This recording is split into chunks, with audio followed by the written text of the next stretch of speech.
Hey guys, I'm Daniel Norton. I'm here with the brand new DJI Mavic Air 2. So as you may know, I've been flying the Mavic Air for a while, a year or so anyways, and it's a great little drone. This is basically the next generation. You've got longer flight time, you've got a bunch of new features built in, so let's fly this thing. Okay, so we got the drone up in the air. I'm just gonna kind of go through some of the stuff on the screen here. We are in video. We've got normal video, you've got your 4K, of course you got 2.7 if you don't need such a big file, and then you've got your 1080. And you have all your various frames per second that you can do here, up to 60 basically. Then you've got your slow motion, which is 1080, but you can go up to 240 frames. In your photo mode, we've got a lot of options here as well, including the big deal, which is 48 megapixel photo, which can be JPEG and RAW. You got your quick shot mode, which is basically all your little kind of fun things that are built in. This is built into a lot of the different drones where if you want to do a quick shot, just boom, takes off, takes a cool picture of around. That's really fun when you're just using the drone to take kind of fun shots. In addition to that, you've got Hyperlapse, which is really fun. Fly this thing up. I mean, the fact that it has 34 minutes of time on the battery is great because you just fly it straight up above you when something cool's going on. You can boom, boom, boom, do a nice little hyperlapse. And then of course we got the panoramic mode, which is really, really cool. Lots of different options here. We've got spherical, 180, wide angle, etc. So you can do a lot of things with this. I feel like a lot of what the stuff that I do with my drone currently is more video related, and I think a lot of people do that, but this really has a lot of good photo options. So I think I'll end up using this more for photo than I have in the past, for sure. Lots and lots of good photo options that we can use here. I can do JPEG and RAW. I can set my format, 16:9. Let's say I've been shooting 4:3, but we can do 16:9 if we want. Bring it back over here. So that looks pretty good. Again, we can control this. Now, of course, I'm just leaving it on auto, which I think does a pretty darn good job, to be honest with you. But if you want, you can switch over here to manual and you've got full manual control. You can change your shutter, which I'm gonna go faster basically. Get it to where you think looks good. Little button right there. Boom, take a picture just like that. Easy as that. The remote itself has a lot of, you got the function button, you've got your normal mode, your tripod mode. So you got a lot of cool things built in that you're gonna use a lot.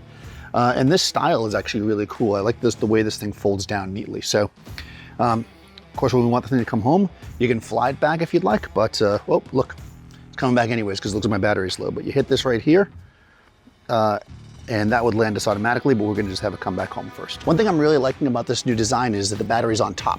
So when you go to turn it on, you can just, boop, press it like you normally do. With the other one, it was in the bottom, so you kind of had to it wasn't hard, but this is kind of convenient.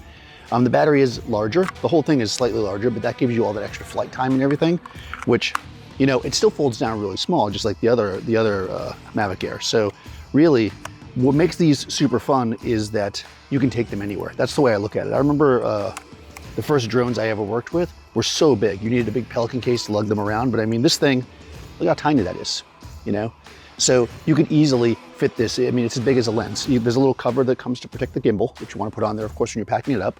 But this could fit in where a lens fits in your bag. So you could literally have a drone with you, with the space of maybe like a lens and a half. So the remote control on the Mavic Air 2 is completely redesigned.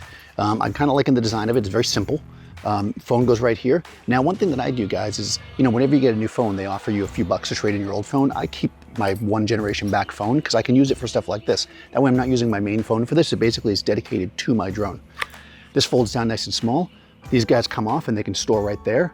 Charges up with USB-C, throw it in your bag, whether it be a backpack or a camera bag, and you can take it with you anywhere.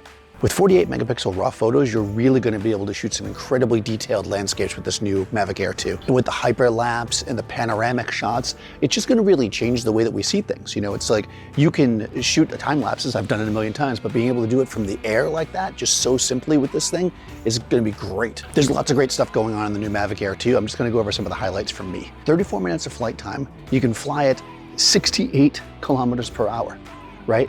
Up to a 10-kilometer range and be able to film. So you're gonna be able to get this drone exactly where you need to get as quickly as you need to get it there so you can get maximum amount of shooting time with amazing video quality.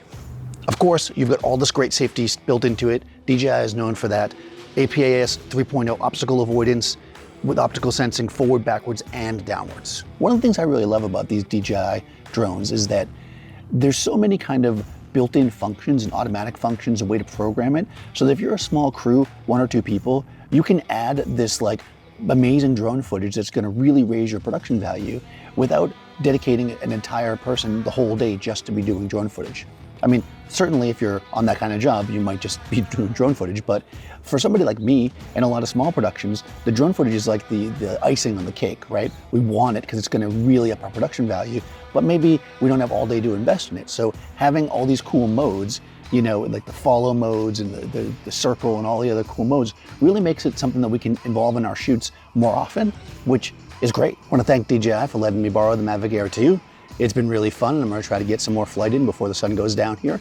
Thanks for watching, guys. Be sure to subscribe to Adorama TV to get more videos like this. Ring the bell so you get all the notifications for the new videos, and I'll see you next time.